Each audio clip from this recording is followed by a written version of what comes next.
Jacob, are you pondering what I'm pondering? I think so, Drew. But wouldn't more already disappear out of the holodeck?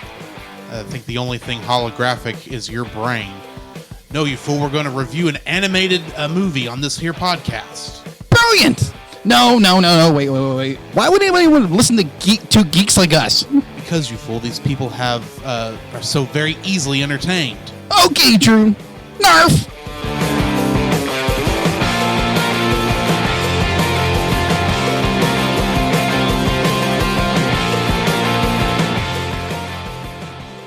Hello and welcome to another episode of The Cellcast. Joining me today is a man who just likes to build art out of scrap. Welcome, Jacob. Why, thank you, and like to introduce our co-host, a man, to quote the movie, I am Groot. No, wait a minute, wrong movie. Yeah, definitely the wrong movie. Yeah, let me rephrase that. I think you're thinking Superman. There you go. There we go. Anyways. Welcome, Drew. That was not a good impression. No, it wasn't. Of Vin Diesel saying that no. name. But anyway, I was going to go a different route, but... So how are you doing today, Jacob? Man, I am doing very well. Just got off a 10-hour work day. And now, mind you, be like, that's working from like 7:30 to 5 with an hour break. And, with a little help here and there, but no one really scheduled to do the other part of my job or assist me in my job. It's always like someone else with another department coming over and helping me. So that's a little bit frustrating sometimes. Mm-hmm. But other than that, I'm very grateful for the job I have. Definitely when the pandemic hit. Yeah. It's been like, 15 weeks? Something like that. Something like 15 weeks. And those 3 months. Yeah. So March, April, May. Yeah. 3 months. Like, there were days more like, okay, I need to take a breath. Okay, I can't take the breath at this moment. But there again, I'm very grateful for the hours. I'm very grateful for the paycheck. Just for a little help. Just a little help every once in a while would be great. But other than that, except, just being a little exhausted, trying to work on projects and trying to find the suitable time to get things done. Mm-hmm. Other than that, I'm doing peachy. How about you? Oh, I'm doing good. Like you, I've been essential for the past couple months. Right. And my boss decided to leave. So we're in the middle of that topsy-turvy era of trying to get transitioned. Yeah. And we're on the tail end of it, but, we're going to be running into issues probably for the next 2 years, trying to remember who does what. Yeah. And trying to get everything situated. But other than that, we're doing good. Okay. And I'm doing good. It's just been, that kind of a week. Understood. Nothing crazy, but nothing boring. I gotcha. Yeah, we just recently we lost a store director. Mm-hmm. He basically just got moved over to another store, and we got another store director named Patrick, and he's actually a really cool guy. He's a little bit older than me, I think, and he's a very good guy. He's a very good guy. I think the first day I saw him leave, he was leaving with like a huge Bible. I was like, okay, that's a good sign. Yeah. Okay. I'd like to point out, apparently my new boss is in my watch party, and he said, at least your new boss is awesome. Hey, my old boss was really cool. My old boss. No, he's saying my new boss. Oh, is okay. awesome. Well, never mind. Yes, your new boss. Yes, is not Drew, the one in here. Yes, Drew's new boss is absolutely incredible, best boss ever. He's gonna love that. Yeah, exactly. I love your co-host, man. No offense, some of this might get cut out of the final recording. Oh, man, we'll come on.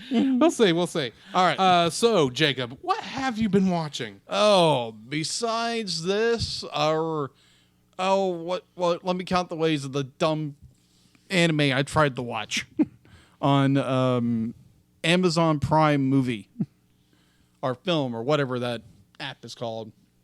Amazon Prime Video. There we go. Thank you. I'm assuming you watched an original, or was it a older one? Okay, older 90s, old like 80s, 90s.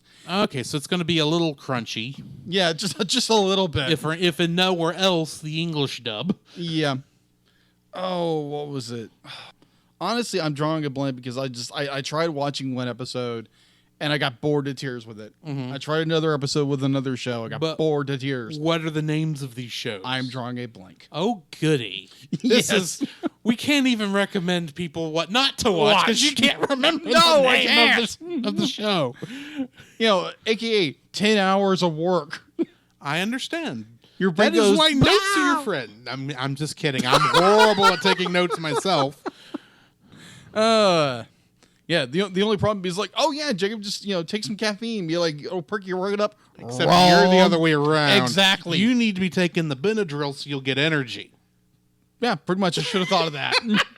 It's like, give me Benadryl now, please. I want to wake up.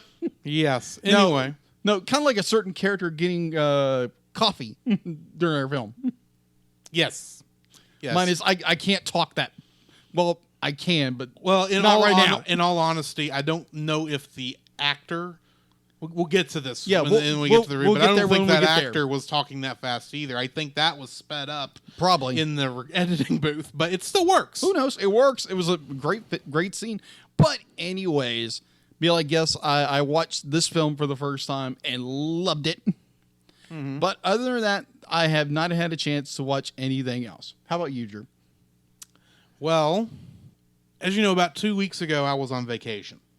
And while I was on that vacation, it was requested of me to try Western that I know is my dad's favorite, one of my dad's favorite movies. He's reading the book again, but he's read the book. My mom likes it. They say it's one of the best Western television shows out there, and technically it's a miniseries. Okay. Lonesome Dove. Oh. My dad and my brothers love that miniseries. I've watched the first or Jim does at least. episode / movie. Yeah. It is interesting. Mm-hmm. It's gonna have to pick up a little. Yeah, it's and I'm sure it will, because a lot of this one was introducing you to all the characters, giving you the idea, appearing to kill off a character just as you got to know them and to like them. Happens. It happens. But yeah, that's what I watched the first episode. I'm gonna slowly go through it. I have not decided how to mark this in the 100 movie challenge that we're both in, because technically it's 4 movies, but yet I've been marking this on Letterboxd. Yeah. It only lists all 4. It lists all 4 of them as one thing, not separate. So I don't know how I'm going to count it. Oh, okay. I'll count it as one. I may consider it as one and just being a 2, 4, 6, 8-hour movie. Yeah. But it is what it is. Yeah.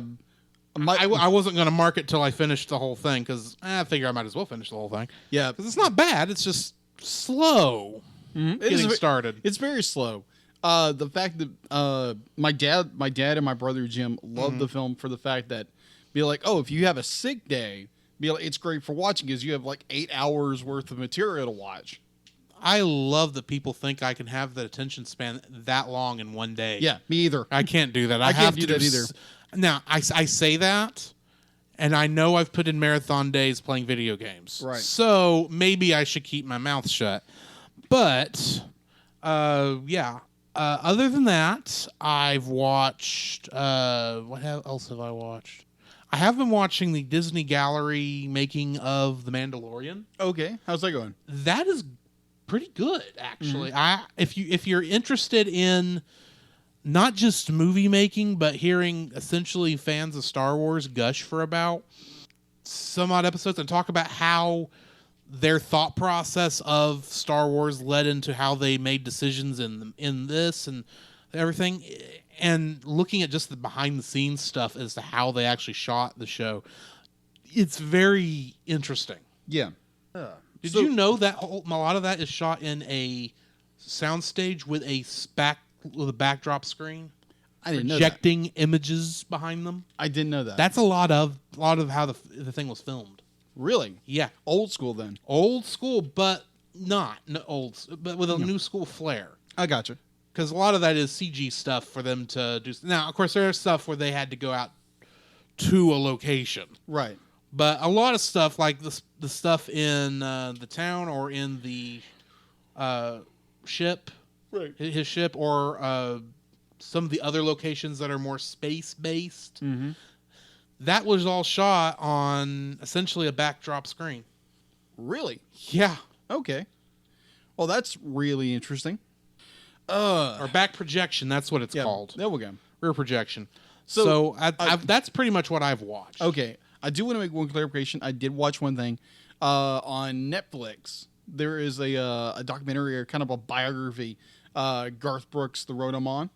Which I've always been a huge Garth Brooks fan since probably 1993, 94? No, you wouldn't think that. Really? Yeah. You have bad taste in country music? Hey. But anyways, I watched it and being the huge Garth Brooks fan I am, it was a really good documentary. Originally, it was on I think it was on A&E, I believe, originally, and it was really good. Went a lot of places you never thought like a documentary would go, but it went there. It was incredibly good. It's two episodes, and I thoroughly enjoyed it. Thoroughly enjoyed it. And the other thing I wanted to bring up, and this is more like a shout out to someone I know, and gave me the most amazing gift ever. One of them. So a couple of weeks ago, I get a text from an old friend, Julie Bradley. I've known her for years from church and what have you. And I had the opportunity of watching her children grow up, which is really cool. And so she messaged me like, "Hey, we're looking to donate and get rid of a few things. Would you want some of it?" I have no idea what she's talking about. It's okay. Send me pictures. And a couple of minutes later, sends me pictures. It's all movies. All movies. It's television series. So I'm like, yes, in a heartbeat. So like a week later, I drive out to her place, and I get this enormous box. And I'm thinking, okay, that couldn't be all the movies she described. And so I get back to the house and be like, okay, I'm going to record this, put it on for everybody to watch it. And it is on our Facebook page. Yes. If anyone's interested. Yeah, in if you're interested, go watch that video, because that was fun. That was a fun unboxing, because it's a ton of John Wayne movies, which a lot of them I saw, several of them I haven't seen, and Batman the Animated Series, Star Wars: The Clone Wars, seasons 1 through 5, the original Babylon. Or no, it's not Babylon. Either way, whatever show it is, whatever show, I can't think of it. Yeah, either way, I'll put it down somewhere. Because you can go back and watch the video. Science fiction. Yes, science fiction. And it's a mainstay of, say, the 90s, early 2000s. It's more like late 80s. Okay, I don't know that. Yeah, Battlestar Galactica. That's what I was looking for. So is it the old Battlestar Galactica or the new Battlestar Galactica? It's the old, old okay, school. the good one. Yeah, the old one. I may have controversial opinions. I've never seen it, so eventually I might get around to watching it, maybe. If you ever have time. Yeah, if I ever have time. Which seems my time gets a little more limited every week, apparently. I know the feeling. But yeah, so if you want to go watch that reaction video on the Facebook page, on our Facebook page, you're more than welcome to. It's a lot of fun, and love to get a huge shout out to MickeyMomTravel.com. They are a travel agency where you can go to Walt Disney World, Disneyland, Disney cruises. If you are interested in having I really want to go to Disney, maybe in a couple of months when everything kind of slows down a little bit, go check out MickeyMomTravel.com and be like, I'm just, this is not sponsored. This is not no promotions or anything. I'm just wanting to, give them some love and, give them a huge shout out. Definitely for Miss Julie giving you such an amazing gift. And there again, thank you again. Well, while we're giving shout outs. Yeah, go for it. We have gotten a review on Apple Podcasts. Woo, woo. And I am slow at getting it out there because this review was left on December 15th of 2019. I am a little behind because I didn't think to check the thing. I'm going to do better about checking all of our stuff, our locations now. So if you want to hear your review of our podcast read on the show, Right. Leave us a 5-star review. We don't really want to review, say the lower ones, but you want to gush about us, we'll definitely read you on the show. Mm-hmm. So this review was left by Jay Hamrick, which I'm not mistaken. I think this is, if you remember last year, I was on a podcast called Franchise Fatigue. Yeah. And we reviewed the movie Spider-Man Homecoming. Yeah. I believe this is him. Okay. That James. I think that's James. That's James. His title of his review was "Great Chemistry and a Great Concept."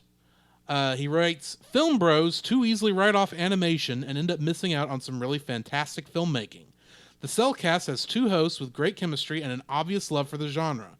It's been officially added as a regular podcast while I'm at work." Rock on. Thanks, James. So yeah. So, what do we got in the news? All right. So, news-wise. So, kind of like a certain movie that we mentioned last week. Mm-hmm. Another movie is getting a sequel, and it's already greenlit and in production. Awesome. What is it? Psst. Are you referring to Spider-Man Enter the Spider-Verse? That'd be correct, sir. I do believe they actually, or there were rumors of it being greenlit like back in March, I think. Well, it's official now? Yeah, it's official. Good. Sony Pictures Animation is returning to the incredible multiverse of heroes explored by Miles Morales and Spider-Man Into the Spider-Verse 2. Apparently, the lead animator, Nick Kindo, I might be pronouncing it wrong, but I do apologize, announced that the kickoff production was, according to his tweet, first day on the job, which was posted on Monday. All right.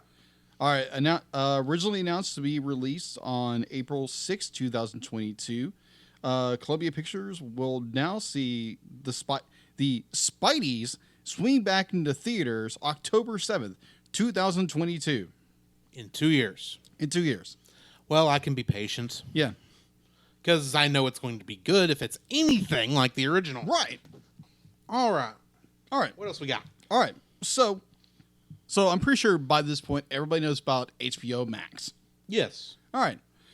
So apparently the internet is in an uproar right now about Looney Tunes. Yeah, and I think I know where you're going with this. Yes. Well, let's see. According to the article I've read on animationmagazine.com or whatever it is. Your standard location my standard for news. For animated news. Yeah, exactly. It's a good place to find if you are looking for anything animation related. It's a really good site to go to, so go check it out. Mm-hmm. There again, not paid ad. No, just our standard source. Just your standard source. So Elmer Fudd won't be using a gun in HBO Max's The New Looney Tunes cartoon. The producers told the New York Times instead, the crafty hunter will stalk the wily rabbit using just sharp instruments and high explosives. Hang on. Elmer Fudd running around with a giant knife is somehow less scary than him running around with a double-barrel shotgun. Oh, it gets better. He runs around with a large sickle. What is he, deaf? Pretty much. I mean, that would be actually a pretty good episode, probably. I have not watched a lot of the new Looney Tunes cartoons. Right. I need to. I think I've watched maybe part. I've watched like one of the shorts, but yeah. All right, that could be good. Now, I have to point out some things because people may forget. Yes, we all know Elmer Fudd as the hunter. Yes. In fact, between Bugs Bunny and Elmer Fudd, we act because with that situation, a word changed its meaning. Yes. Because of this. For those of you who don't know, there's an episode where there is one short where Bugs Bunny is mocking Elmer Fudd at one point, calling him Nimrod. And at the time, It was in the writing, it was a reference to the the person of Nimrod recorded in Genesis, who was a great hunter. Right. So Bugs Bunny was mocking him, saying, "Oh, you're such a great hunter like Nimrod." Well, of course, most people did not know who Nimrod was. Right. So they just assumed Bugs Bunny was calling Elmer Fudd an idiot. And hint, that's why that's what that word means now. But good piece of trivia. Yes. I mean, Elmer Fudd has been more, though, than just your standard hunter. I mean, in one of his first appearances with Bugs Bunny, he was a wildlife photographer. Okay. He's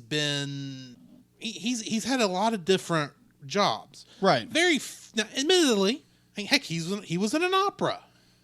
That's true. Go back and listen to our first Looney Virus episode for that. Mm-hmm.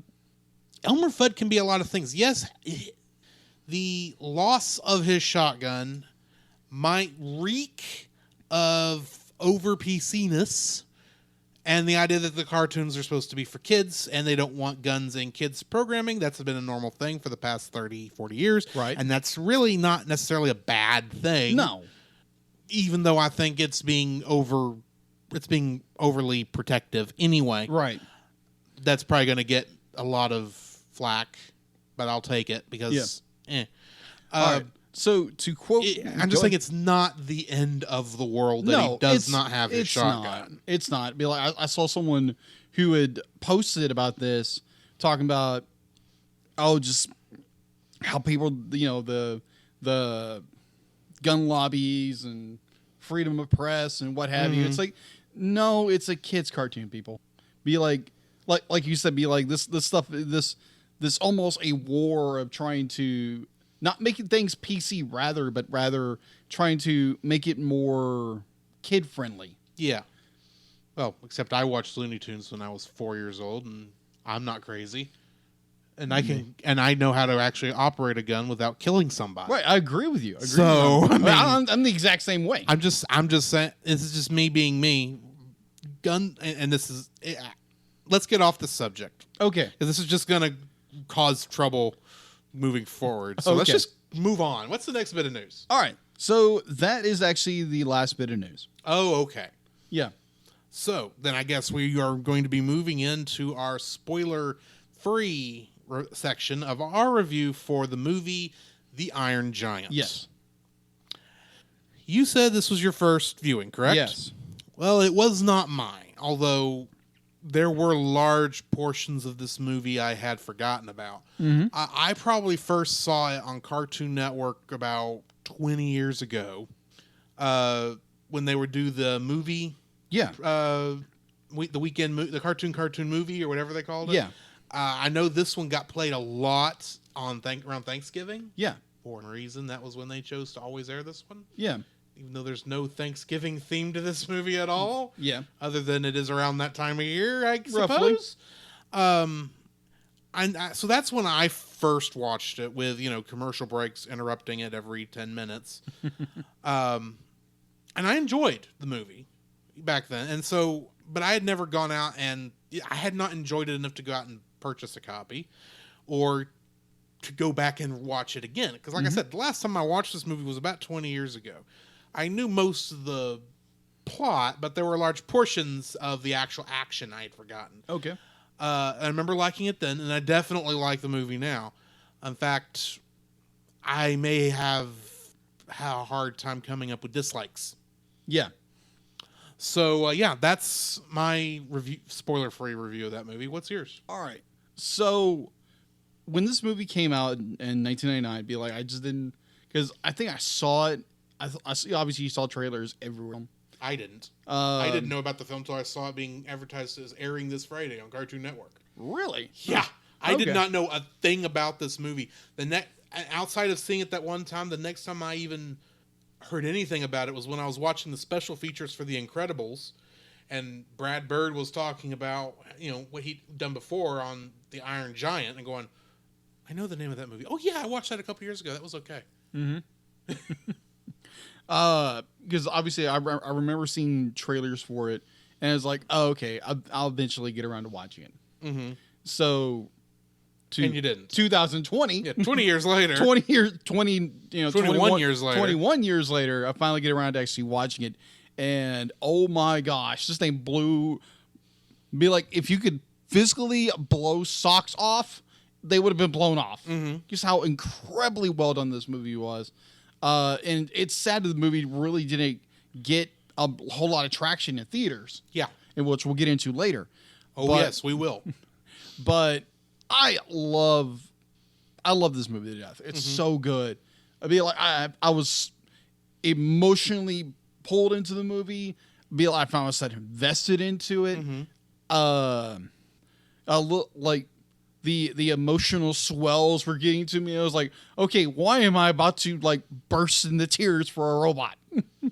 Well, same reason we almost did for a tree. That is true. Voiced by the same character. Voice actor. Yeah. Why did I say character? I am Groot. More like, I am Superman. The Either way. crossover we never knew we wanted. Yeah, exactly. Except we do. We've always known we wanted DC Yeah. Marvel crossover. But anyway. Exactly. Or in this case, Warner Brothers. Either way. DC Marvel. DC Marvel. Whichever. Anyway. Anyways, so I enjoyed this movie. I can't give this movie enough praise. It's such a technical marvel of a film that there again has become a cult classic and just loved by many fans. And actually, where I work, I asked people, it's like, so did anybody watch The Iron Giant? And they kind of looked at me funny. It's like, what's The Iron Giant? Oh, I hate that response. It's like, At the oh, very okay. least, you should know of it. Yeah. Because at least it's that good a movie that it really should be bigger than it is. Yeah. Yeah. Very underrated. It is. I was halfway expecting to run to somebody who knew this film. Yeah. And nobody knew about it. Such a shame. Yeah. So hopefully. We will be raising awareness for this film. Exactly. So, yeah, that is my spoiler-free review of Iron Giant. All right. So we're going to move into our spoiler-filled section. So we will catch you on the other side. Meows. The following is a spoiler-filled review for the movie The Iron Giant. Listener discretion is advised. The Iron Giant was written and directed by Brad Bird, who would go on to write and direct The Incredibles, The Incredibles 2, Ratatouille, Tomorrowland, and he would also go on to direct Mission Impossible Ghost Protocol. It was also written by Tim McCanlies, who also wrote the movie Secondhand Lions. And it is based on the book The Iron Man by Ted Hughes. Yes. I think I know why it's not called that in this movie. Wonder why. Because even though Iron Man wasn't owned by Disney yet, still they couldn't technically use that name. No, it was Probably. Yeah. Especially since they're also got comic books in there. Yeah. All right. The music was by Michael Kamen. He also wrote the music to Band of Brothers, X-Men, and Mr. Holland's Opus. Ah. The cast includes Jennifer Aniston as Annie Hughes. She, of course, played Rachel Green on Friends and played the character of Sarah Gardner in the movie Storks. I remember something about that. Mm-hmm. I actually own that. She movie. was the human character. That's not right. the baby, I gotcha. obviously. Obviously. Harry Connick Jr. plays Dean McCoppin. And Harry Connick Jr. apparently is a musician. Yeah, he is. I was unaware of this. Yeah. He's more like blues and I mean, it's jazz just and all stuff that. I have never, not the genres I traditionally listened to. Right. So that's why I didn't know this. But he also played a Captain Jimmy Wilder in Independence Day. Really? Yeah. Oh, yeah, that's right. Yeah. I do remember that. I can't breathe. From the movie reference. Let's do that. Yes, yes. From the movie reference. Independence Day, the first one. Yeah, the first one. Why, from my understanding, the good one. Yeah, the 'Cause good I haven't one. watched the second one, so Yeah, I can't me form an either. opinion. Vin Diesel plays the Iron Giant himself. I am Groot. And he did play Groot in the Marvel Cinematic Universe. He also plays Dominic Toretto in the Fast and the Furious series. Yep. And he is also plays the character of Riddick in the Chronicles of Riddick series. Yep. James Gammon played Foreman Marv Loach and Floyd Turbo. Mm-hmm. He was Dawson in Silverado and Esco Swanger in Cold Mountain. Yeah. Cloris Leachman played Mrs. Tinsedge. She was Gran in The Croods, and in Young Frankenstein, she played Frau Blucher. Christopher McDonald played Kent Mansley. He played the character of Daryl in Thelma and Louise, and Shooter McGavin in Happy Gilmore. John Mahoney plays General Rogard, and in the television series Frasier, he played Martin Crane. You know, Frasier's dad. Yeah. Or as you said earlier, Eddie's owner. Yeah, exactly. Just to show you the difference in how we two remembered this one character. Yes. Although, like I said earlier, admittedly, Eddie was the best character on the show. Very true. All right. Eli Marinthal played Hogarth Hughes. Mm-hmm. That is such an interesting name. Yes. In the television show Static Shock, he played Tim Drake / Robin. Really? And while it does not say which Robin he plays in Mystery of the Batwoman, Okay. that animated thing that came out, Yeah, that'd be years ago, Tim Drake. I think that was also Tim Drake. Oh, okay. So he reprised his role from the show. Oh, okay. Well, excellent. All right. And M. Emmett Walsh plays Earl Stutz. He was Byron in Blade Runner, Mr.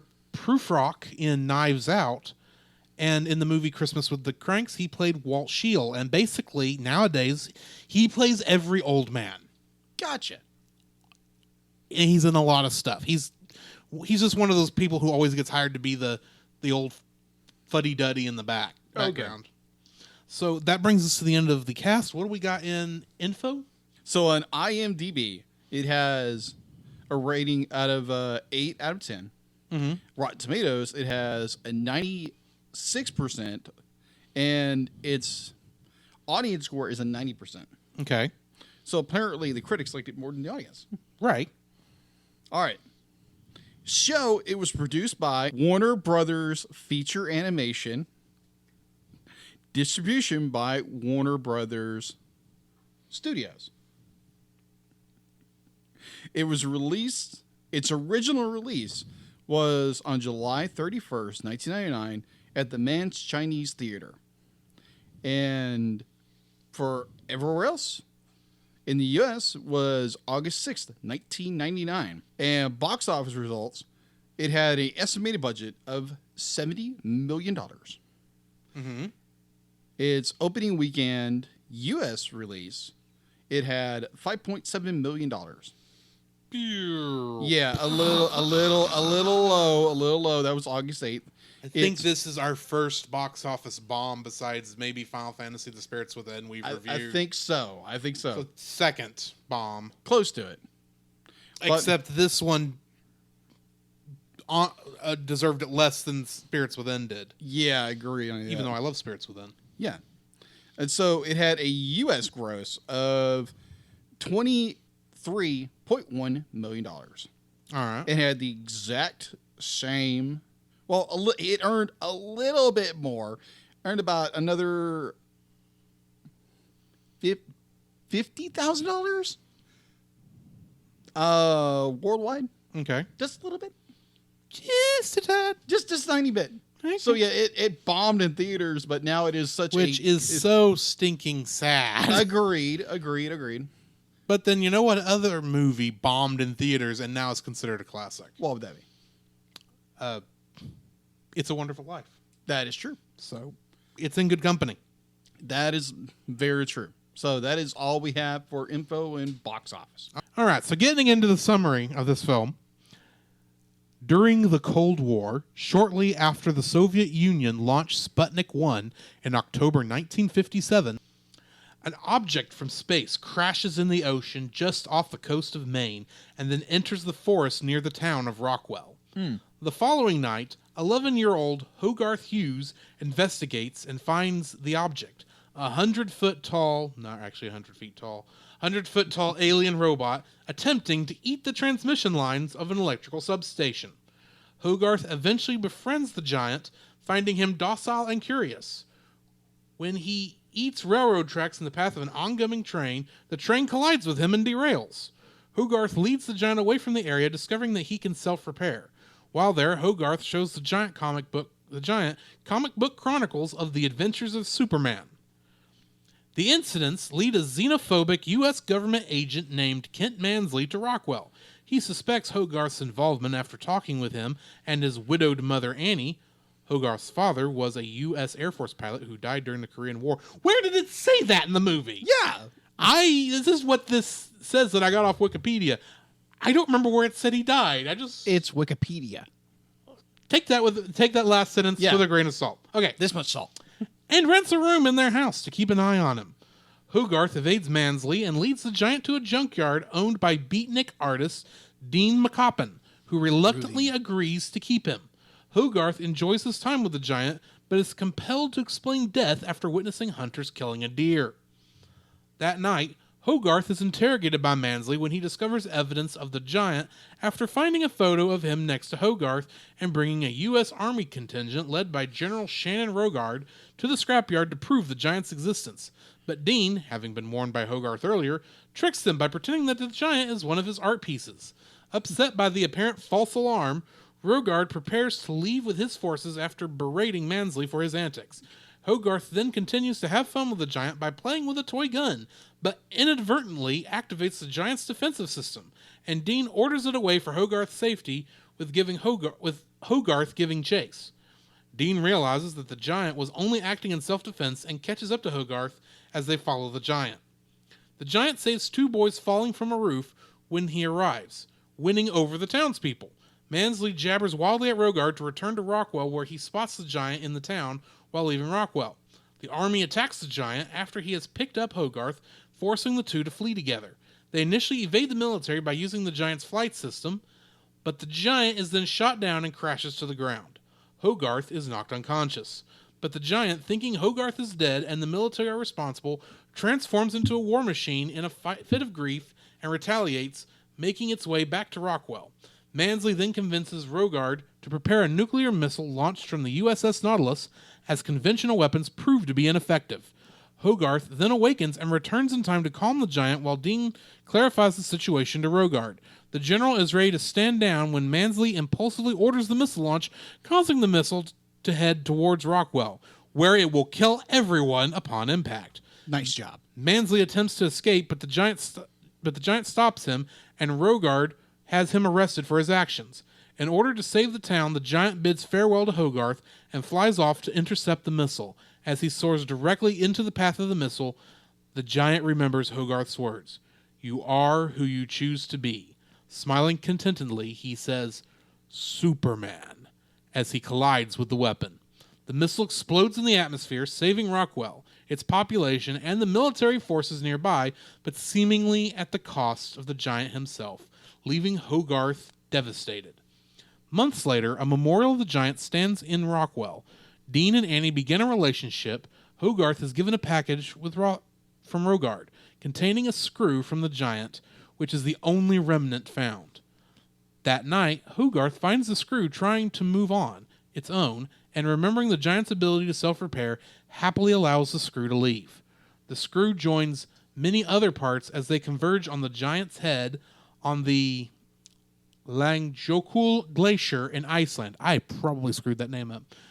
And the giant smiles as he begins reassembling himself. That was great. Yes. So, what is your first like, Jacob? What is my first like? Let me get to my likes. All right.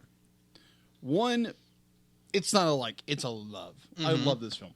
Love it. Like I said in our non-spoiler review, I love the snot out of this film. Having the joys of watching it last night for our review. Mm-hmm. There's so much you could say about this film. You could probably go for hours. How Yeah. amazing, wonderful, technically brilliant this movie is. Mm-hmm. And my first one is I love this film, love it, and I will definitely be buying the signature collection, which apparently they put in 2 deleted scenes, which I couldn't tell they were because I didn't know what they were because I hadn't seen the film before. But wow, just there again, wow, the movie is so incredibly well done, and like reading the box office reviews, and it's like, how? But it's still an amazing film, and just if you've never seen it, if you've never heard of it, go rent it, go buy it, watch it. Such a good movie. Okay. So, what is your number one? My number one is the amazing animation. Oh, absolutely. In this movie. Absolutely. So, those of you who remember the previous episode on Aladdin where I complained about how the CG animation did not age very well. In the 30 years it had been since that movie came out. Well, in 10 years, while not using the cap system, Warner Brothers ended up putting out a movie with 2D CG on screen at the same time that aged a lot better. Now, do not get me wrong.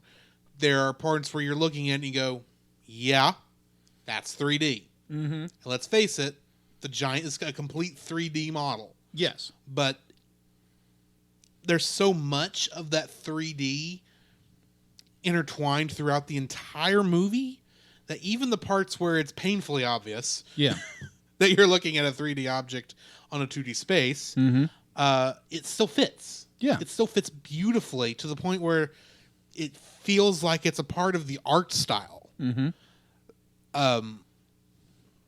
The biggest one that I always remember is when they're in the junkyard and Hogarth is playing space superhero type game Something with like the Giant. little kids do and that. keeps calling the Giant Metallo or something like that. Yeah. And the Giant says not Metallo, and he picks up this giant, conveniently S. place S, puts it on his chest and goes, "No, Superman." It's like that entire scene is it's the thesis statement of this movie. True. But it's also got some of the most beautiful animation that's both 2D and 3D. Yes, Agreed. You can tell which of the objects on the pile the Giant is about to pick up because it's the only one that's a 3D model. Yes. But it has kind of the same cheat technique that they use on the Giant to make him look animated with the rest of everything. But anyway, you can tell, but at the same time, it's like, I don't care. Yeah. It fits. It works. It feels like it's a part of the motif. They leaned into what they knew the biggest problem most people would have with the movie, and they made it work. Yeah. And I love that. The movie is beautiful. The scenes with the Giant when he first takes off is beautiful. And absolutely. It reminds me of those shots of the first, which technically would have been after this, the first rockets that they sent off into space for the space race. Those shots of seeing this giant object launching to the heavens while all this normal man-made stuff that you recognize is around you, and you're going, and you can just feel the gravity and the weight of this character as he's launching, as far as we know, for the first time. Yeah. And then plus his defensive systems. Oh, good night, yes. You go from, for lack of a better term, the cute and cuddly Iron Giant to evil space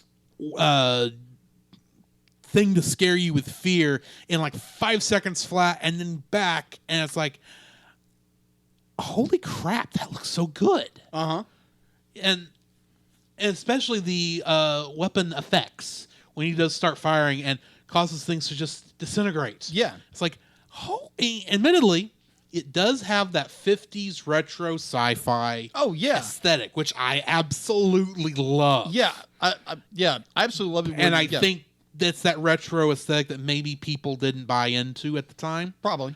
I don't care. I loved it because it's beautiful, and and despite the fact I was not born anywhere around this time, right, it gives me nostalgia for that more Buck Rogers, Flash Gordon style sci-fi show. Oh yeah, and that's kind of what this is, but it's not as cheesy as those shows are, even though it's also kind of cheesy like those shows are. In a way, but it's in a way it works. So, and the last one I'm gonna geek out about here, when the giant does the cannonball into the pond, and all of that water that was so is good. going everywhere. It's like, so good. That is the best 2D water effect when underwater is not the status quo. Yeah. Because technically Little Mermaid gains best water, but it's all throughout the movie because they treat it like air. Yeah. And because of the exception of the first couple moments of Little Mermaid, where you can kind of see a water effect. Yeah. That's not there the rest of the movie because it's kind of got an air quality to it. This, it's a short segment. It's maybe, 3 minutes where you see this effect? Roughly. Especially when Harry Connick Jr.'s character is just floating in what not has reacting to be the whatsoever. only tidal wave that Maine has ever had to deal with. Thunk. I love that. And I'm looking going, this is beautiful. I can't believe people didn't watch this. Yeah. This needs to go back into theaters. Yeah. We're coming back out of this COVID thing. Movie theaters need something to show to get at least their crews back up and going, get people getting back in the theater. Put this back in the movie theater now. I will go see it twice. So, kind of speaking of that, kind of a little because this is beautiful, and I wish I'd have seen it in theaters originally. Yeah. So I had posted on our Facebook that if you had the chance to go see one animated movie that you absolutely love to death, and what animated movie would that be? The one response I got, Iron Giant. Honestly, I would agree with that. Now, I will admit, had I not seen a bunch of the Studio Ghibli movies in theaters a couple years ago with all this Ghibli Fest stuff that Fathom Events does, right? Those would have been right there bucking heads with it. Oh, okay. This is one of those movies that I would love to see in theaters again, just because of how beautiful it is. Now, another one I might put up there, right? Rescuers Down Under. Oh, yes. Oh, my God. gosh. Those fight scenes need to be, I can tell, even despite the fact I never got to see them, need to be experienced on the big screen. Yes. So, yeah. Yeah, that would most definitely be maybe in the future. Maybe. Well, it's a lot easier for us to get a hold of now than it was when we first started the show and we're talking about it. That is true. Because admittedly, when we first started the show, I ordered these both Rescuers movies and did not get them. I got a third copy of The Incredibles 2. But now they're on Disney Plus, so those might be coming up. Yeah. Someday. All right. What is your second like? My second like would be its story. Mm-hmm. The story, but the way it's written, the fact that they put it in 1950s, the 1950s, height of the Cold War. Maybe not the height of the Cold War, but this is where the worries were really getting ingrained. Yeah, it was pretty good. Yeah, it was. Well, technically, it was during the height of the Cold War because the whole war started like in 1940. Well, it started right after World War II. Yeah, right after World War II. So yeah, this is the middle of the Cold War. Being my parents were little kids in the 1950s, so they remember this era very well. Yeah, talking about it. But, duck and cover and all that. Yeah, duck and cover and all that jazz. There's a part of me that's like, I'm happy they acknowledge duck and cover. I hate duck and cover. I remember doing it as a kid. But they love, I love, see, they didn't do that when I was a kid. Yeah. Except for tornadoes. Yeah, that wasn't under the desk. That was out in the hall. Yeah. Where the tornado Look can over get your to you. head. Yes. But I love how there's a little bit of a jab at how ridiculous the duck and cover thing is. Oh, yeah. Because when they're showing that video, they show the kid, they show the bomb hit the school in this little old PSA thing. They show a giant crater, but with one little bitty stick thing coming up with the kid hiding under the desk, and somehow the desk saved him. Yeah. Which,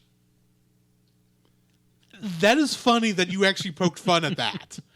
And it's a joke most people won't get. Yeah, exactly. And then you also point especially in the 90s. Oh, yeah. Most people never get that. And also the point where the bomb, they launched the missile, launched the nuke. And they're like, "Oh, should we get to a shelter?" Well, it's not going to matter. It's not going to matter. It's not going to matter. Like the what about duck and cover? It's not going to matter. We're going to be in. Yeah, we're going to. Mansley, where is that missile currently targeted? The giant. And where is the giant? You just killed every man, woman, and child in this town, including us. You gotta go. Arrest that man. Make sure he stays here like a good soldier. I love that Mansley gets his one-ups. I love that. Yes. This is the most annoying character in this whole movie, which is, and for the antagonist, it's a good annoying. Yeah. And he's the one who's like, you know what? Nobody likes you. You're gonna die with the rest of us because you don't deserve to survive. Yeah, except if we don't. Oh, but just the story of a young boy who, like, obviously because of Wikipedia, because apparently his father died in Korea. Apparently, I didn't know that. Maybe that's in one of those deleted scenes. Who knows? But just the idea of this young boy who has the weirdest name on the planet, one of them, and they even poke fun at it. It's like, man, who names their kid Hogarth? That's a horrible name. And they come the revelations like, it's like ho ho ho ho. Yes, that was good. Well, when I first saw that, I didn't think the kid had written that on his BB gun. I thought that was like a Red Ryder knockoff. Makes sense. That makes sense. I've watched a lot of Christmas Story, so a Red Ryder BB gun with a crud. I can't say the whole thing. Sundial? No, it's not sundial. I just remember it ends with this thing that tells time. Oh. Anyway, sorry. Back to you. So, a story of a young boy who apparently doesn't really have a whole lot of friends. Mm-hmm. And it's just wanting to be like, wants a pet, wants something. And he winds up stumbling into this giant. This iron giant, or the giant is called in the film. And it's more of their bond, their friendship forming of me and the like all the characters' interactions. Mm-hmm. The our antagonist is the fact that he comes across as like a sleazy Mm-hmm. FBI agent. Oh yes.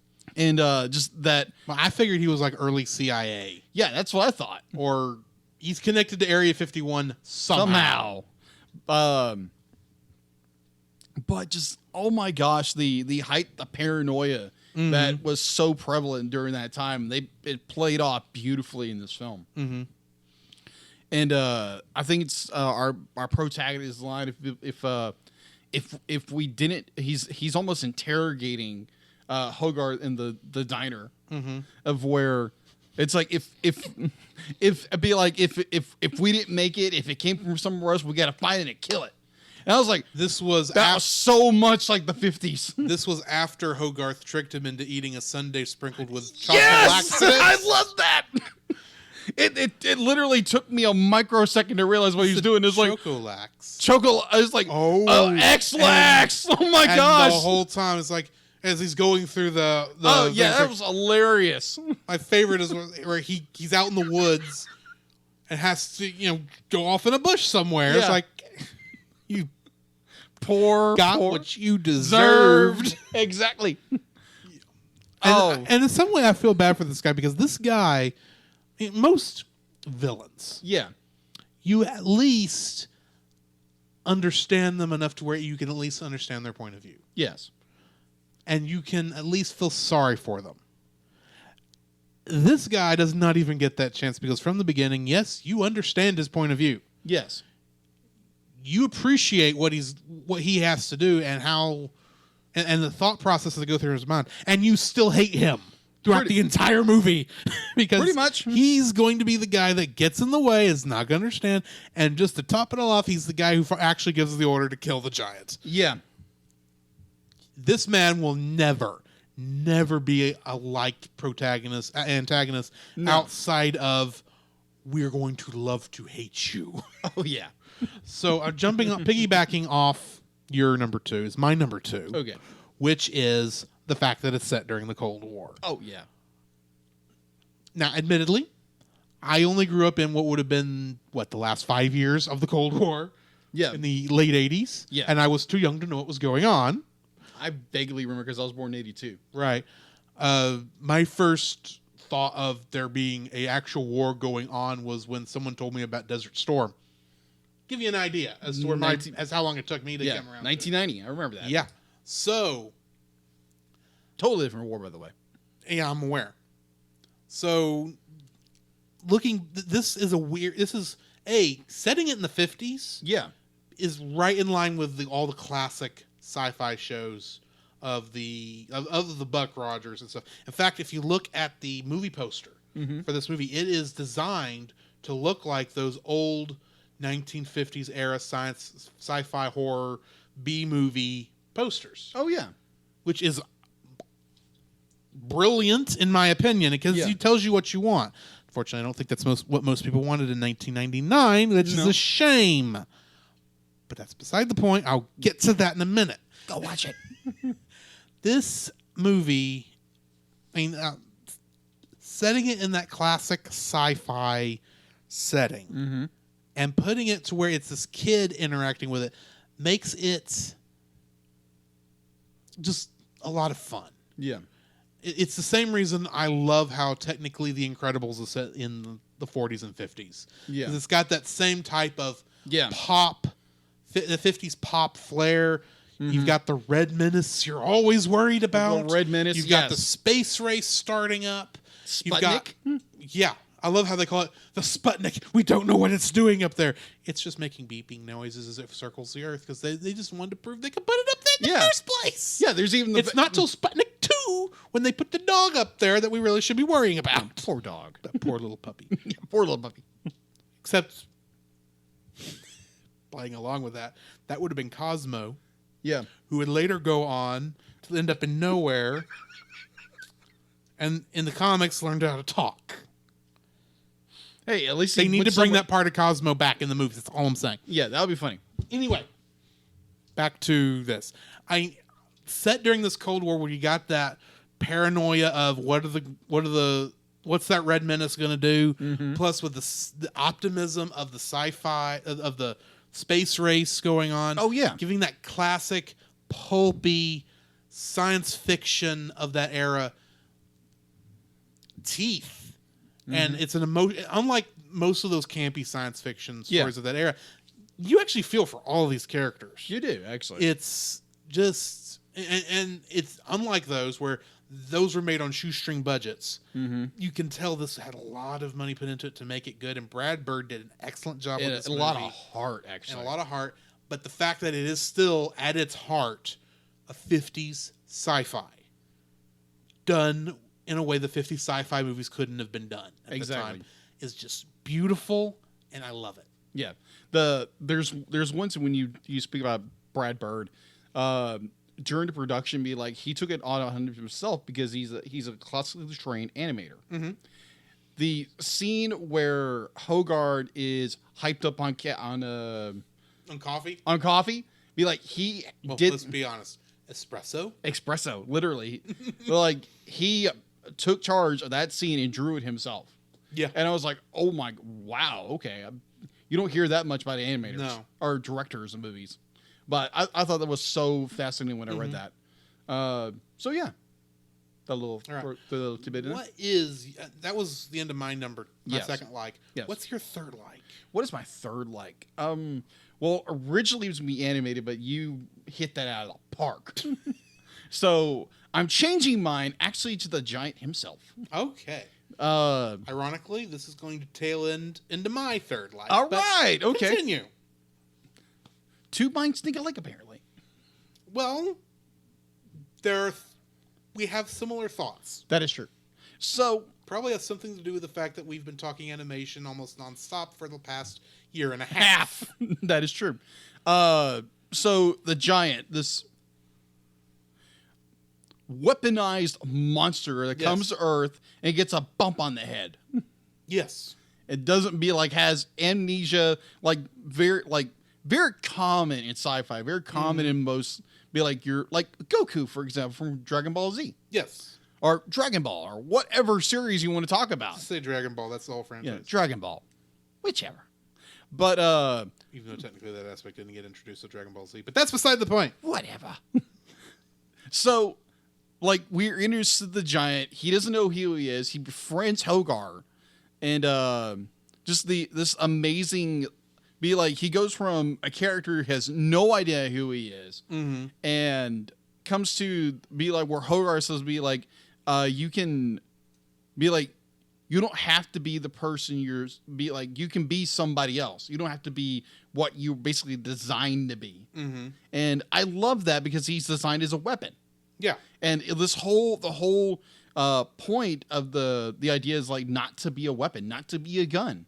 And it's the giant's almost his choice when it comes to like when his defense mechanism, as I say later, is triggered, and you find it where he's like fighting against that. It's like no, I don't want to become this, and so he ultimately sacrifices his life, for lack of a word, to save the town, save Hogar, save everybody.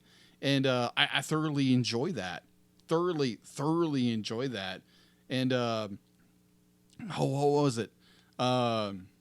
And the fact that Vin Diesel, who was a very young actor at this time, be like, this was like, I wouldn't say one of his first, because his first one was actually a film he directed himself. Right. You go look that up. It's interesting.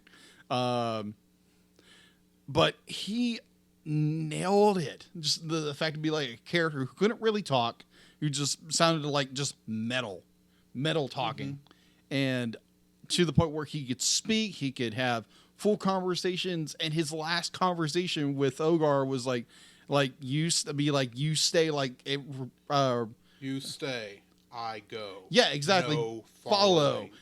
And so I love that. That was it had me by the heart, and it's right out here. It's pulling me. It's like, oh, that's so good. It was so well done. And I learned blah, if I could talk. Let me find a quote from Brad Bird real fast. While you're doing that, I'm gonna pop in some Go of my for it. thoughts. Go for So, it. of course, my number 3, I specifically worded as Vin Diesel breaking my heart again. There we go. Now, admittedly, this was the first time he would have done it, but for whatever reason, the first time I watched this, Yeah. maybe it's just because maybe I wasn't paying that close attention the first time I watched this 20 years Yeah. ago, but it did not have the effect it had on me now. And plus, I've noticed I've gotten more sentimental as I've gotten older. Yeah. So, Don't we all? yeah. So, admittedly, this is the second time I've seen Vin Diesel's character not only quote unquote die, but regenerate a little bit by the end of the movie. Yeah. A little bit. Not completely, but a little bit. Have you seen Saving Private Ryan? Vin Diesel's in that one too? Yes, he is. It's been a while since I've seen Yeah. Saving Private Ryan. But It's a good role. in terms of animated characters, well, let's face it, in terms of characters that under normal circumstances I wouldn't care about. Yeah. And Vin Diesel makes me care. He Yeah. made me care about Groot. He makes me care about the giant in such a way. Now, admittedly, the giant I care about because he's very much an innocent. Yeah. He's an innocent because he's got amnesia, but he's very much an innocent character. And even though throughout some of the movie you kind of feel like, okay, the giant's causing trouble again. Yeah. All this stuff. The end where he's like you said, he's saying those lines of "You stay, I go, no follow," and then of course his last line of "Superman." It's like, It's like, this is who I want to be. This is who I'm going to be. It's like, oh, I'm not gonna say that line affected me as much as "We are Groot." Yeah.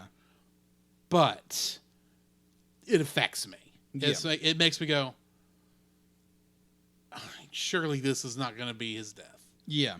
And thankfully, it's not his death. Yeah, exactly. And it's not like this, unlike most of the times where you have this happy ending out of nowhere, seemingly out of nowhere, that we see in a lot of movies. Mm-hmm. This one is at least hinted at near the beginning. We first meet the character, the fact that he can self-repair. Yeah. We don't know, of course, the extents of his self-repair, but apparently it's enough that if he's blown apart by an atomic bomb, he can still completely repair himself. Now, that does bring up a question. That means he would have been the only one who survived had the bomb actually hit. Pretty much. Which means, good night, can you imagine the heartache he would have to go through at that point? Oh, yeah. I mean, admittedly, I have no idea how much emotions he has, but at least he has the rudimentary emotions that we would put on a android character, whether it's got emotions or not. Right. Programmed, artificial emotions, you know what I mean. But the amount, I hate to say that Vin Diesel this is one of the things he's good at, because he's good at he's a great actor. Yeah. But the fact that he can make this character who doesn't say a whole lot. Right. But what he says is meaningful and completely relatable. Yeah. To where you understand and feel for that character is a testament not just to the writing of it, but to his acting ability. Yeah. To make me care about a robot that could kill everybody. Right. B, a robot who has not spoken more than maybe 50 words throughout the entire movie. Yeah. It's like 48, but still. I didn't count. I'm just estimating because I know it's less than 100, but it's more than 10. Yeah. But yet and it's not all him, admittedly. You got motion capture, and you've not in this movie, you didn't have motion capture, but you have animation, and that goes into the creation of that character also. But the way his voice adds the bit of soul that voice does that you don't get through the eyes. It just shows how good an actor he is. Yeah, even when he's not got complete control over what the character is doing. Yeah. But yeah, I would agree with you on that. The last time I actually, because I've watched all the Fast and Furious movies except I have not touched one of them. Okay, so I think it's in the eighth one that came out, and there's one scene in particular. I'm not going to spoil it, but be like, you feel what Toretto's feeling. It's like, oh my gosh, it's like, wow, he really pulled the stops. Now, if you go to 7, be like, there's a lot more in there. Right. But it's like, yeah, he has some. A lot of people will kind of downplay him because it's like, oh, he's just an action. He's an action actor. It's like, no, he's not. He's a really in-depth character if you get down to it. And you spoke about the fact of the character repairing itself. Yes. So the scene in which Hogar has put the giant, into the barn, and he's missing an arm, so we find out where the arm is. Yeah. And oh my gosh, I laughed. That is such a funny scene, and to describe to people, oh my gosh, yes. Admittedly, it is a very tropey scene. You see this kind of thing in lots of stuff. Oh yeah, trying to hide the thing. You see this in Big Hero 6 when he's trying to get quote unquote drunk Baymax Yes. up the stairs. Yes. It's that sort of thing. Yeah. But here it's done beautifully. Oh yeah. The fact that the hand it's acts just like a hand. It's a hand that's acting like a dog. Yeah. And I loved it. Like, I think it was like the connection part was wagging like a tail. Mm-hmm. I was like, oh my gosh, it's so good. He's playing with the toilet paper. Yeah. And it was so well executed and done. It had all this emotion and just the fact that it's amazing. It's Yes. amazing. That entire scene was amazing. The whole movie's amazing. Well, and the other one where I don't remember what exactly is happening, but he's trying to bless the meal. Oh yeah! Oh my gosh! Yes. And he's trying to tell the hand. I don't remember if it's the hand or I think it's the same scene, but I could be wrong. You're right. But he's trying to tell the hand what to do, but is still trying to hide the fact from his mom by trying to work all this stuff into a prayer. Yes. Oh yes. It's so good. Especially, go, leave, Satan. Oh, so good, so good, so good, so good. Anyway, so the Brad Bird quote I was wanting to give you guys. This is from Okay, so the quote is, Brad Bird was in part inspired to make the movie as a memorial to his sister Susan, who died at the hands of her husband by gun violence.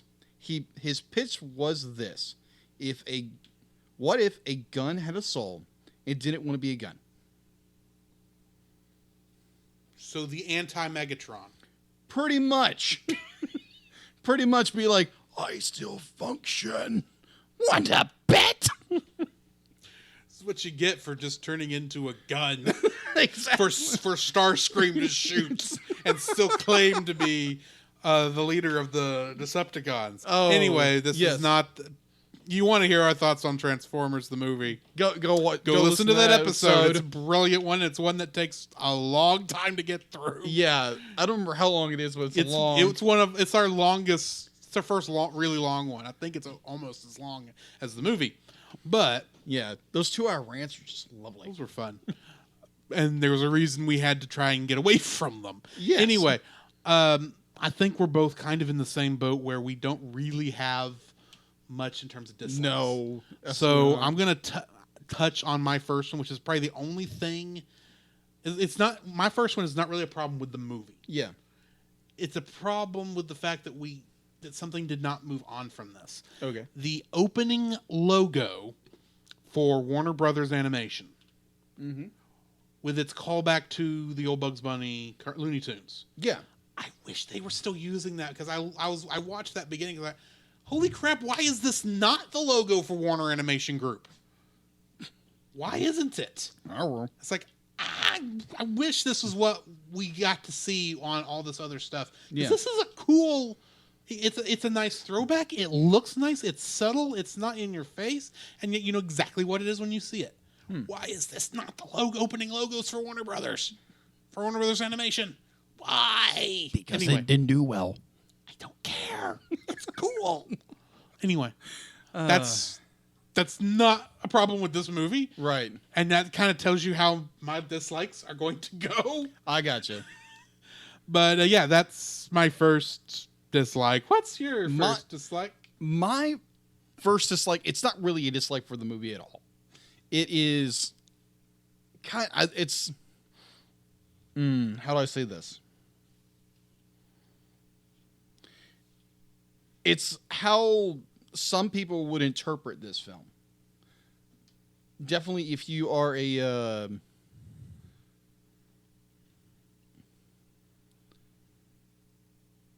Second Amendment person. I can kind of see that, but at the same time, I don't think it's really saying anything about gun violence. It's just he's a weapon.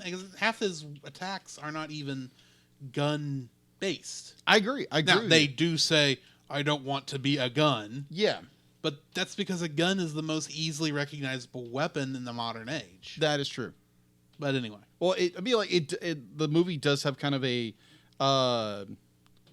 not a non-gun statement, but it has more that guns can be lethal. That guns can be lethal. And obviously that's more of a very broad statement. But obviously, because I know a lot of people who are be like, there again, Second Amendment, amazing. Yes, we should have the Second Amendment. I'd be like, I would do never need to be ever, able to defend ourselves. Exactly. I would never say, be like, we should abolish it in any shape, form, or fashion. Let me be perfectly clear saying that. Because I know a lot of people would watch this movie and dislike it because it has a semi statement like that. Mm-hmm. And I hate that. I hate that. And so that was one of my little things, because there again, I know a lot of people like that. And so this was, I guess it was kind of a harder one for me to kind of breach, because we talked about it earlier. And, be like, guns are important. Be like the fact that a gun itself cannot kill without someone behind it. Right. And this whole debate has been so huge. Okay. So let me help you with what you're trying to say. Go for it. I want to point out that the idea of the giant being a weapon has absolutely nothing to do with the Second Amendment and any of that. There we go. What the point of the giant, keep in mind what the giant is. Yeah. He is an automated defense system for whoever built him. Yeah, exactly. Now, we don't know who built him. Yeah. He's some alien creature from beyond the stars. It doesn't really matter who built him. But when it perceived a threat to itself, despite the fact it was just a toy gun that couldn't do anything, it automatically went to defensive mode and tried to protect itself. Oh, yeah, absolutely. And protect those it deemed as needing protection. Yeah. And when it felt like the person that was most important to it was dead, even though he wasn't, he decided to go ahead and do mutually assured destruction. Yeah. I'm using that term for a specific reason. Yeah. I think in many ways, while you can claim this might be about, the evils of gun violence and all this stuff, it's really more of a allegory for what the atomic race ended up being. We were at the time in a war with Russia. Yeah.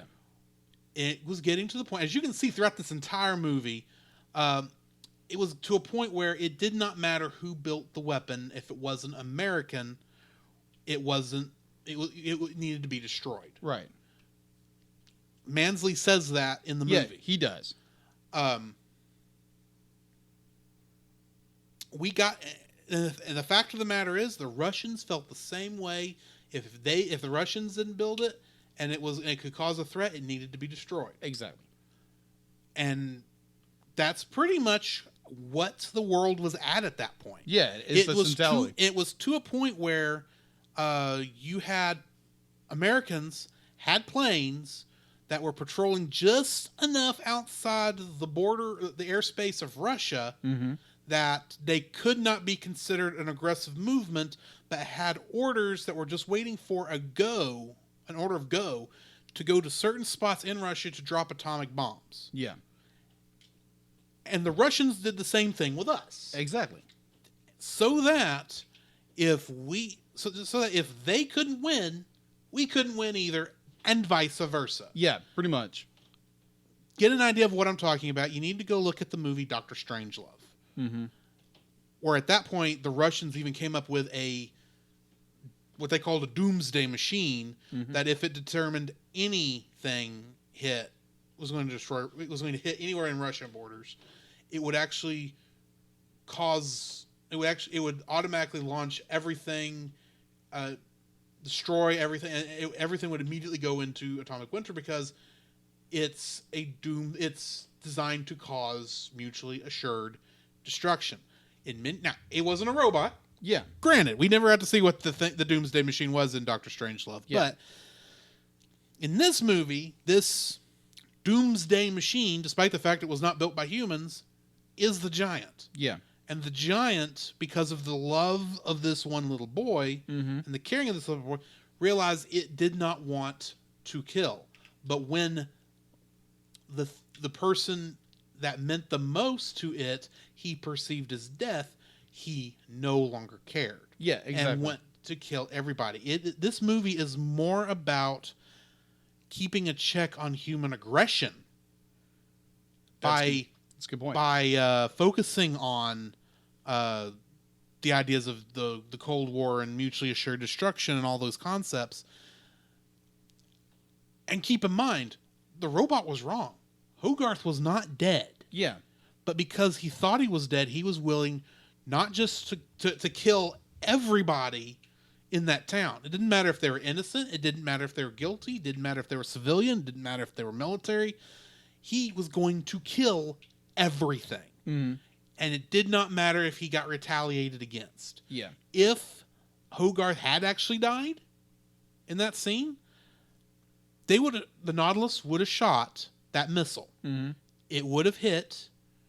It would have done nothing. It would have caused, maximum damage. Maximum damage, killed everybody in the town, put a giant crater in the earth there. But we know that the robot would have been able to self-repair. Yes.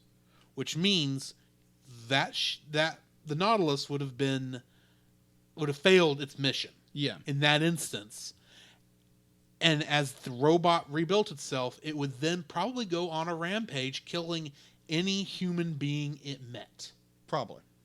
Most likely. And if it were not for the fact that there was a relationship between this boy and this robot, that's how the movie would have ended. Yeah, pretty much. That's what it is. You can claim it's anti-gun. You can claim it's anti-war, because I'm sure there's people who are going to claim anti-war in this also. Oh, yeah. You can claim a lot of stuff. It is about, if it's about anything, it's about being sure before you do something that what you're about to unleash is warranted. Yeah. Honestly, that's what I think this is about. Okay. Yes, it is still much about maybe you should your first instinct should not be to bite the hand that slapped you. Mm-hmm. Maybe there might be extenuating circumstances. True. And I think in many ways, while I don't really want to talk about, the riots and such that have happened a lot recently. Yeah. I think a lot of this can apply in that realm also. Agreed. But I just want to be clear, this is not anti-Second Amendment. No. This is use your weapon wisely. And I think that's the problem here. The robot couldn't use its weapon wisely, and the xenophobia and the fear caused the humans to use their weapons unwisely, and it nearly cost everything in this Very movie. true. All right. This is still your first dislike. Yes. There was also, I wanted to bring something up that we were actually doing a study on Sunday. That kind of made me think of this. And this was a quote that our pastor said once, or the other day. This is from James 1:19. Know this, my beloved brothers. Let everyone be quick to hear, slow to speak, and slow to anger. For the anger of man does not produce the righteousness of God. Therefore put away all filthiness and wretched wickedness, and receive the meekness, the implanted word in which is able to save your soul. And I think it's something this world needs right now. If nothing else, slow to speak, quick to listen, slow to speak, and slow to anger is something even the non-Christians really need to be considering. Oh, yeah. Now. This whole world needs to hear that right now. Even if you're not a Christian, there's wisdom in that. Yeah. And if you are a Christian, you definitely should be doing that. Oh, yeah. But we've breached the heaviest topic in this review we could breach. Oh, yeah. I think so. Definitely. Let's continue. Did you have anything else on No, your I didn't. second dislike? Okay, so my second dislike is an easy one. My second dislike is I wish this movie was. I dislike the fact that this wasn't as liked as it should have been. Agreed. This should have been up there. This should have been up for Academy Awards if it wasn't. And I bet it wasn't because you said it came out in August? Yeah. Yeah, so it would not have even... It was nowhere near Oscar season when that came up. And this would have been before the Best Animated Feature segment would have been added to the awards, if I remember correctly. Yeah. So this movie might be the most underrated movie I think we've reviewed so far. Okay. And that's a shame. Yeah, agreed. Because this movie does not deserve to be as underrated as it is. Yeah, agreed. Just, I feel like... Despite the fact that it's now a cult classic. Yeah. I feel like it's... And I actually hate calling it a cult classic because that makes it sound like there's something people who don't absolutely love it can find wrong with it. Yeah. I can't even think of anything. Me either. To find wrong with this movie. Yeah. And just to kind of throw this up because I really have nothing else.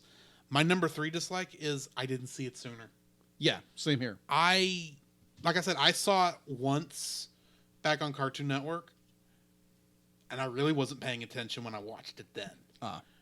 This time I watched it, and I was like, man, is this a solid movie? Yeah, it is. I'm tempted to buy it myself just so I have it in my collection. Yeah. I haven't done it yet. Same here. But I am tempted to do so.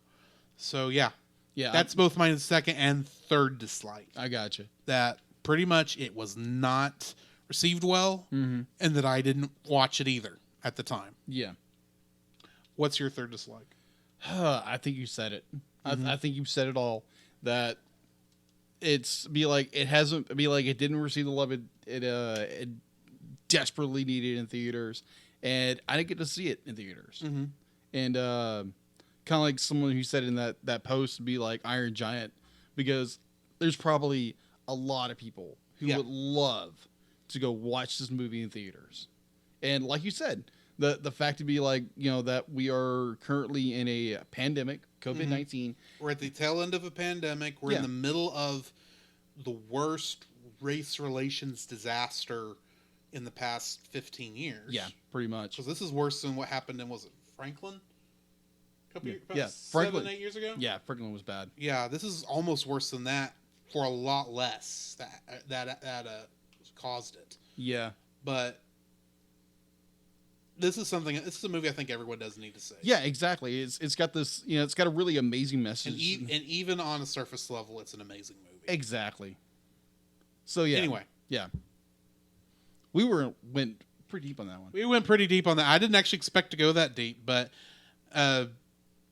when the weapons and violence debates is one of those things that we were bound to talk about at one point. And I think I think up until you brought it up, we were kind of hitting around it. Yeah. So I actually thank you for bringing it up, even if I had to jump in there and say it's not really a Second Amendment thing. It's really here's what this movie's about. Yeah. So yeah, so that brings us to the end of this episode. So we need to rate this movie. Yes. I'm giving it a 9. I want to give it a 10.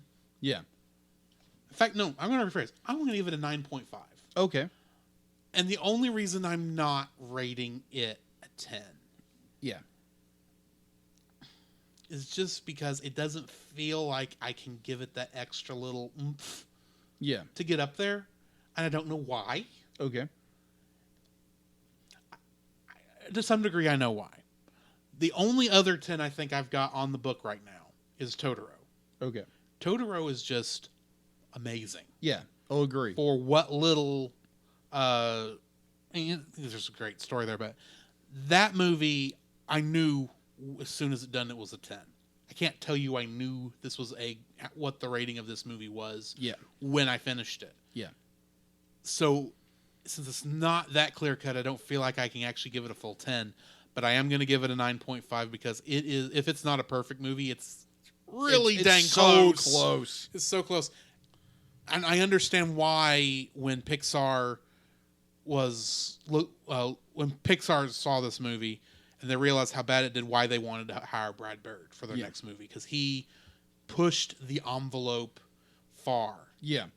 And they said, you could just tell they knew they had to get him on in their talent pool. Mm-hmm. And we're going to have to do some more Brad Bird coming up because we've only done one other Brad Bird film. Yeah. We've got at least 2 more. Yeah. That we can do. Hopefully he'll do another animated one soon. Hopefully. But yeah. At some point. What's your rating on this? Oh, it's almost a toss up between 9 and 9.5. Like oh my gosh. Heck, I'll give it a 9. I'll give it a 9. Be like, there's absolutely nothing wrong with this film. Mm-hmm. I love it to death. It's definitely going to my collection of Yeah. films, which there's a lot of them. I wouldn't know anything about that problem. No, of course not. But the movie, no movie is perfect, but this movie comes really close, like incredibly close. I think the only movie I've ever rated was a 10 was probably Little Mermaid, and I probably was just more there was probably a lot of nostalgia in that was a ton of nostalgia with that one. And I think if I was to go back and watch it again, I would probably give it a higher. And so I'm more... Well, it is your first viewing. Yes. So you knew another viewing might lead more appreciation for it. Absolutely. So, yeah, I'm going to give it a solid 9. It's tremendously worth watching. If you haven't watched it, go watch this film. Yes. It'd be like watch with your kids. Get a bunch of people to come over and watch it. It is worth it. Go rent it. Go buy it on Amazon. Mm-hmm. Dig around in a bargain bin, you might find it. Sad that you'd have to look in a bargain bin, but yeah. Yeah. No, I'd be like, honestly, I saw it once in a bargain bin. That's such a shame. Yeah. I hate to say that because that's an amazing deal. Yeah. But for such an incredible film. Right. Yeah. All right. Well, that brings us to the end of the episode in total, which means it's time to roll for our next movie. Except we got to do another roll before we roll for that next movie, because we've done 20 movies since we last rolled our orders on the dice. Mm-hmm. So I believe you rolled on the last one time we did this. Yes. So I'm going to roll this time. Okay. Currently, right now, just so everyone's aware, before I roll this dice, I had the number 1 slot. You had 2, 3, and 4, and then I had 5 and 6. Yeah. So, for those who don't know, I actually came up with a listing of pretty much every combination between 1 and 20 of us each having 3 movies, and assigned them each a spot on this D20. So, assuming we do not get 8, which was our first setting, and we don't get 13, which is our current setting, if I get either one of those, I'll roll again. But we've got plenty to choose from here, so let's go ahead and roll this thing.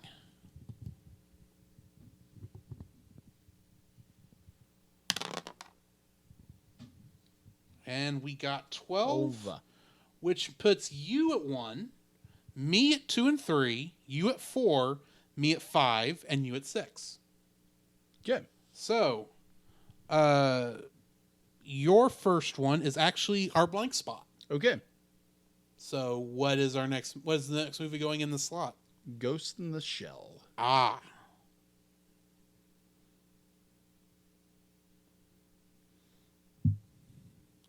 This is the first Ghost in the Shell movie? The first movie. All right. Ever since there is a slew of these movies all over the place. TV series, they actually just released a brand new one on Netflix. Yeah. Okay, so... Yeah, I'm next. At number 2, we're going to put Fantasia. Okay. Trying to mark these in here as we go so I can put it back in order when the time comes. Right. Let's see. My next one. After that is Dragon Ball Z: The Dead Zone. Okay. At number 4, we've got Toy Story. That's right. At number 5, we have Monsters vs. Aliens. And at number 6, Kubo and the Two Strings. Oh. So, I get to roll again with the D6 because this was your movie that we just reviewed. So, I'm going to roll this one and we'll see what we get.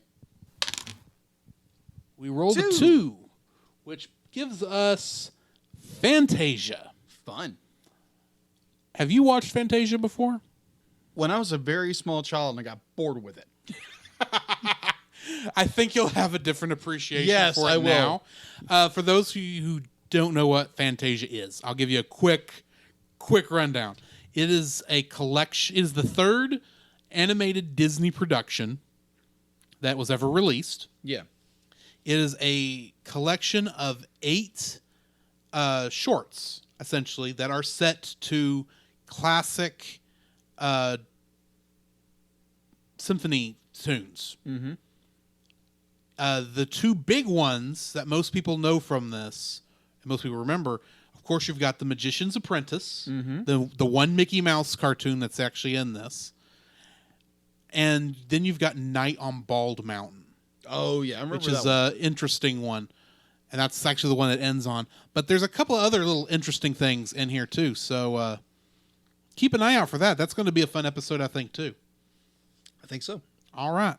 So that brings us to the end of this episode. So join us next week for Fantasia. Thanks. All right. Anyway. Where's the thing? Where's the stop button? Come, Jacob. We must prepare for next week. Prepare for what, Drew? The same thing we do every week, Jacob. Record a podcast. Oh, boy. So where can they find you, Jacob? They can find me on Facebook at Jacob B. Heron and Jacob's Daily Art Corner, my personal art Facebook page. On Twitter at Jacob B. Heron. On Instagram at Jacob B. Heron. And on Letterboxd at Jacob Heron. Where can they find you, Drew? You can find me on Facebook at Drew Dodgen. You can also find my Facebook page at Drew's Photo Bin, where I upload my photography. You can also follow me on Letterboxd at GGeorge759 and Twitter at GGeorge759. Where can they find us, Jacob? You can also visit our website, thecellcast.podbean.com, where you will find every episode we released and links to listen to it on Apple Podcasts, Google Play, and Stitcher. Our RSS feed, if we aren't in your favorite podcast app directory, please share, review, and subscribe to us there and share us with your friends. You will also find a link to our Facebook group, the Double Feature Podcast Community, where we talk about both animated and live-action movies. We share this with our other podcasts, which we do with Jacob's brother Jim, at the Movie of the Week podcast, where we talk about live-action movies. You can also email us at thecellcastpodcast@gmail.com. Also, please like our page on Facebook. We try to post about upcoming movies. If you comment on that movie's post before we record, we'll read your comments in the episode. And remember, every time we say The Cellcast, that is with a single L.